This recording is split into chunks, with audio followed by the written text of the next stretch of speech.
Welcome back. It's Finance Friday, another special edition of Money Girl where I answer your burning money questions. But today's show will be a little different. Since we're approaching the end of 2024, I'm going to review the show's top 5 most downloaded episodes. So this podcast will be a quick and dirty summary of the top 5 show topics of the year. Even if you already listened to them, getting a short and sweet run through of each show is an excellent way to reinforce your knowledge of the topics. Before we start, thank you for downloading episode 888 of the Money Girl podcast. I'm Laura Adams, an award-winning author, financial speaker, money spokesperson, and consumer advocate. Please reach out if you're interested in collaborating for a speaking event or a PR campaign. You can learn more and sign up for my free Substack newsletter. It's called The Money Stack when you visit lauradadams.com. Subscribers to the newsletter receive my Money Success Toolkit. It includes a financial planning workbook and my personal financial statement calculator to assess your financial situation, set goals, and track your wealth. Again, that's a free download when you subscribe to my newsletter, The Money Stack. All right, let's get into the most popular Money Girl podcast topics of 2024. Number 1 is the rules for using a health savings account as a couple. This was episode number 807 that was released on January 3rd. An anonymous caller inspired this topic, and the show included his voicemail audio question. He was really just trying to understand if he qualified for the family HSA contribution limit, which is the highest allowable amount. Managing an HSA as a married couple can be a little confusing, which may be why this show was the most downloaded Money Girl episode of the year. In it, I explain how to use an HSA as a couple to maximize its benefits. But first, I review the unique benefits you get from an HSA, often called a triple tax threat. That's because an HSA allows you to receive tax-deductible contributions, which reduce your taxable income and tax liability. You get tax-deferred interest earnings and investment growth, and you get tax-free withdrawals if you spend the money on a broad range of eligible healthcare expenses. However, the account is only available when a high-deductible HSA-eligible plan covers you, and you've got no other primary medical insurance or Medicare, and you're not somebody else's dependent. So here's a summary of the rules for couples that I cover in the show. When you're married, the IRS considers you a single unit for HSA purposes. So if one or both of you qualify for an HSA, the most you can contribute as a household is the allowable family limit, which is $8,300 for 2024, and that will increase to $8,550 in 2025. Now, if you're married and you both have individual HSA-eligible health plans, each spouse, each of you, can contribute up to the annual individual limit. That is $4,150 for 2024, and it will increase to $4,300 in 2025. And if you're over 55, you can contribute an additional $1,000 when you have an individual or a family health plan. Now, suppose that one spouse has individual coverage and the other has family coverage because it includes a dependent, like maybe a child from a previous marriage. In that case, you're still limited to the family limit as a married couple, and you can put all of that contribution in one spouse's HSA or split it up in any proportion you like to both of your HSAs. When the same HSA-eligible health plan covers both spouses, so you're a married couple and you're both enrolled in the same HSA-eligible health plan, you can have an HSA in one spouse's name or opt for separate HSAs as long as you don't exceed the annual family contribution limit. Similar to a retirement account, you can never have a joint HSA, okay? They're always going to be an individually owned account. And I think that's that's what makes it, a little confusing for couples. However, I will say if you're in a domestic partnership and you're not married, the HSA rules are different. Now, I told you it was confusing, right? Well, since partners are not married, the IRS treats you as two separate entities for HSA purposes if you're in a domestic partnership. So that means you can't pay your partner's eligible medical expenses with your HSA funds. When you're unmarried, you can only use your HSA funds for yourself and any of your own dependents. Yes, it's a little confusing, and if you want to learn more, I would definitely recommend going back and listening again. It's episode 807. All right, the second most popular Money Girl episode for 2024 is pros and cons of investing in a 401k retirement plan. This is episode 808, and it was released on January 10. Since 401ks are the most popular retirement plans, I'm not surprised that this show is the second most downloaded. I review 7 primary pros and cons of using a 401k at work or when you're self-employed and you have a solo 401k. So I'm going to give you a summary of the pros of contributing to a 401k through an employer or on your own business. One is having federal legal protection. So workplace retirement plans are protected by a law called the Employee Retirement Income Security Act of 1974. That gets shortened to ERISA, E-R-I-S-A. Again, it's a federal law and it sets minimum standards for employers that offer retirement plans and the administrators who manage them. ERISA provides plan participants with many benefits, but getting protection from creditors is one protection that I think often gets overlooked. However, solo 401ks don't get ERISA protection because they technically are not an employee benefit plan. They are a plan for business owners and their spouses. So a solo 401k doesn't enjoy the same legal protections as a regular 401k. Another pro for a 401k is getting employer matching. Many employers match your contributions as an incentive, and that can boost your 401k account value really nicely. So you always want to contribute enough to maximize an employer's match so you never leave free money on the table.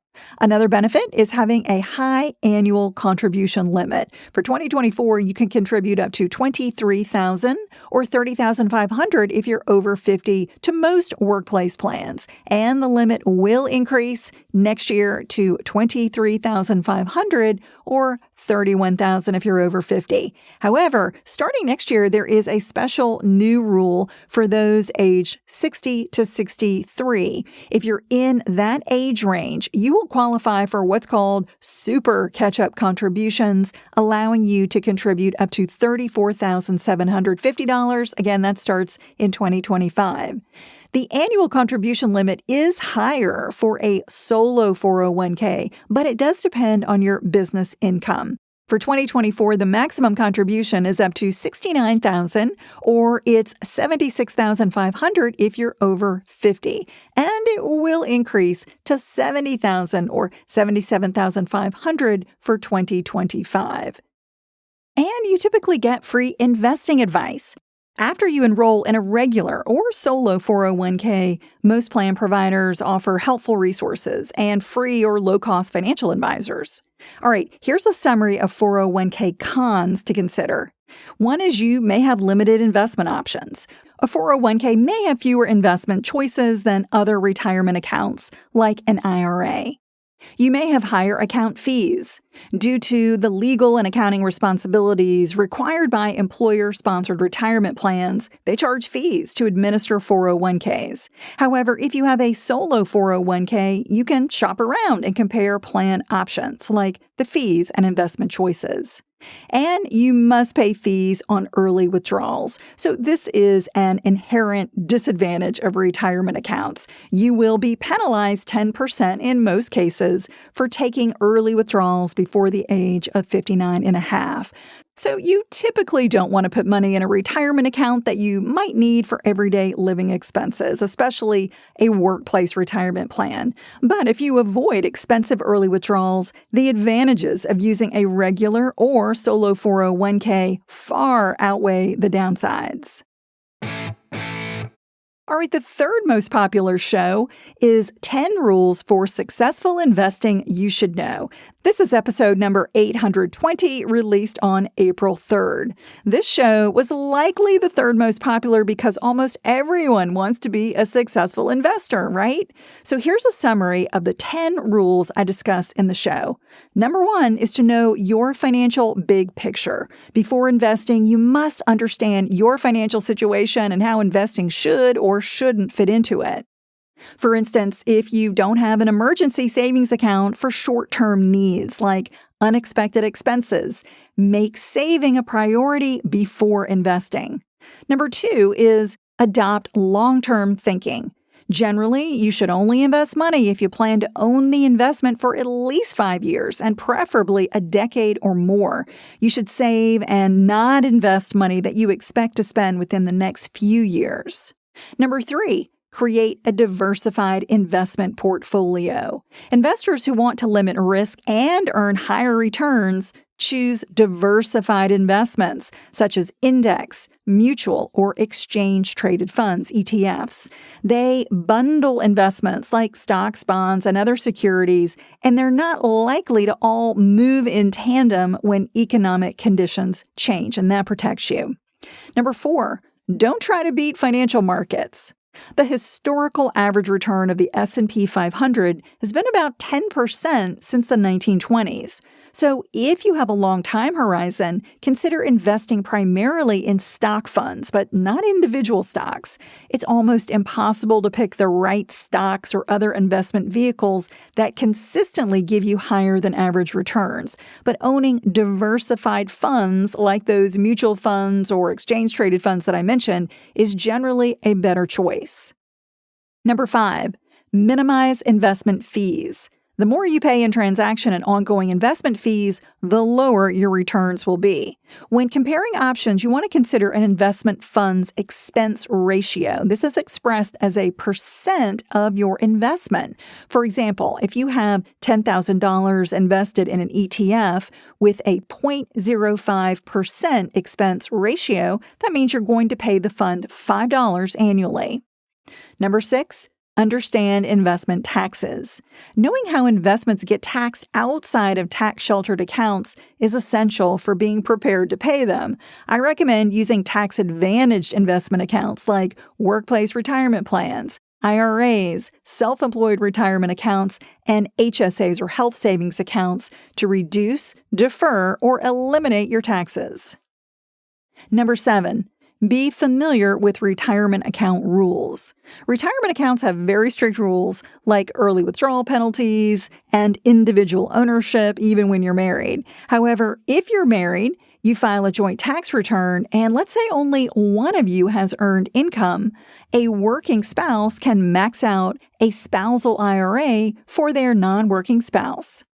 Number 8, use traditional retirement accounts for tax deductions.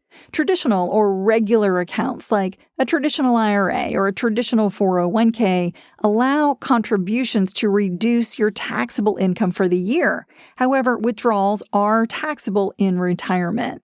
Number 9, use Roth retirement accounts for tax-free withdrawals. Roth accounts are very different from traditional. They require you to pay tax up front on your contributions, but they allow withdrawals of contributions and your earnings entirely tax-free in retirement. And the 10th rule for investing that you should know is to use more than one tax-advantaged account. Another overlooked rule is that you can contribute to multiple tax-advantaged accounts if you qualify and you stay within annual contribution limits. Examples of accounts with excellent tax benefits include a traditional IRA, Roth IRA, workplace plan, self-employed plan, FSA, HSA, or a 529 college savings plan. All right, the fourth most popular Money Girl podcast of 2024 is 7 Strategies to Pay Off Credit Card Debt. This is episode 816, and it was released on March 6th. A listener's question inspired this show, and I answered it by reviewing the following strategies for reducing or eliminating expensive credit card balances as soon as possible. So here's a summary of each of those strategies. First, you're going to stop making new card charges. Regularly financing a lifestyle you can't afford on credit cards is a big trap because they get more challenging to pay off the longer you keep adding purchases plus monthly interest. So consider ways to stop making card charges, like earning more by starting a side gig, finding a better paying job, asking for a raise, getting a second or seasonal job, or selling your unused stuff. Then consider your big financial picture. For instance, do you have other dangerous debts or obligations that you should prioritize, like a tax delinquency, a legal judgment, any unpaid child support, or past due accounts that are with a collections agency? And if you don't have a cash reserve, make a goal to keep at least 3 to 6 months of living expenses in an FDIC-insured high-interest savings account. Also, always pay more than a credit card's minimum. Many people who can pay more than their monthly card minimums don't do it. The problem is that minimums go primarily toward interest and don't reduce your balance significantly or at all. You also want to tackle debts from highest to lowest interest rate. The higher a debt's interest rate, the more it costs you in interest per dollar of debt. So getting rid of the highest interest debts first saves you the most money. Plus, you can use that savings to pay more on your next highest interest debt, allowing you to get out of debt faster. Consider using assets to pay off your credit cards.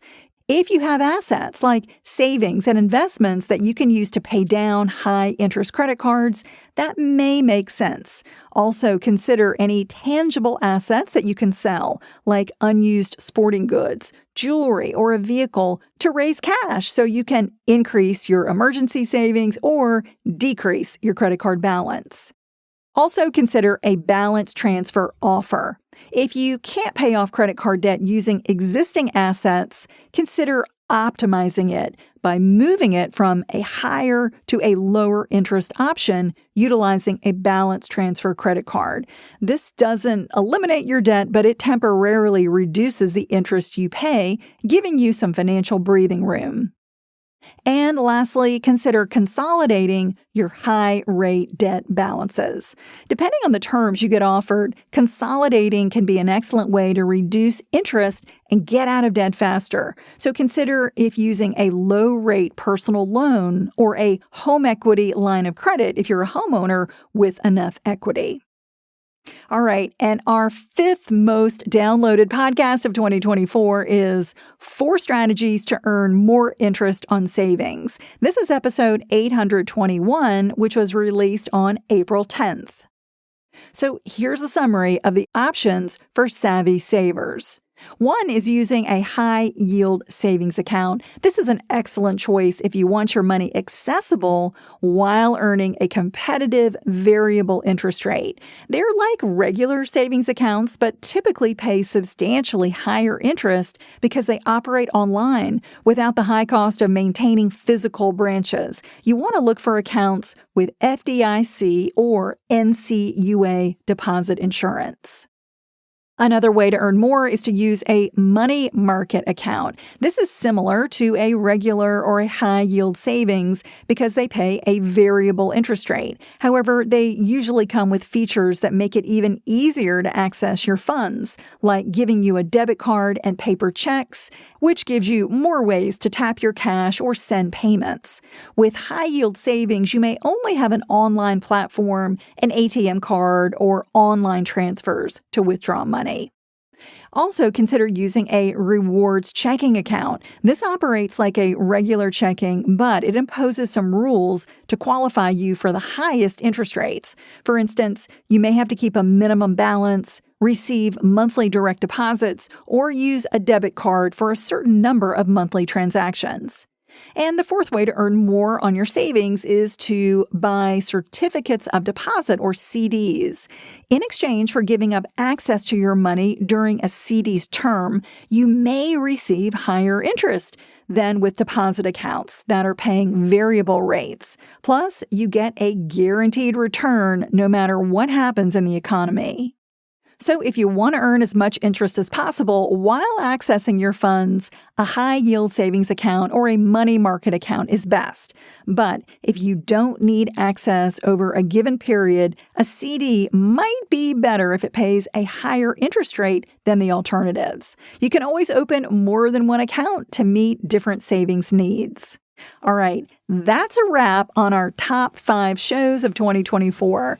If you have a question about money, send me an email using my contact page at lauradadams.com, or you can leave a voicemail by calling 302-364-0308.